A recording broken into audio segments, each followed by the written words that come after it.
Zawadi zote hasa za Krismasi zifungwe na vifungashio vya majani.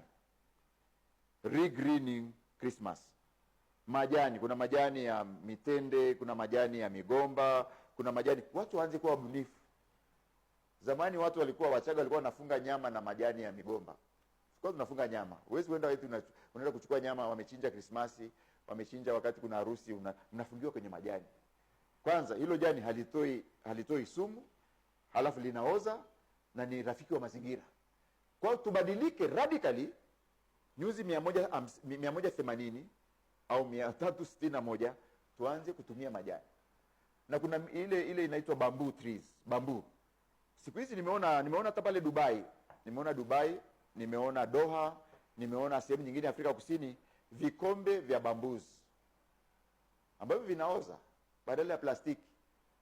Unaenda kwenye restaurant, unaagiza juisi, wanaiblend pale smoothie, wanakuwekea kwenye kikombe ambacho ni cha bamboo, kimekatwa bamboo, na itaoza wakati fulani.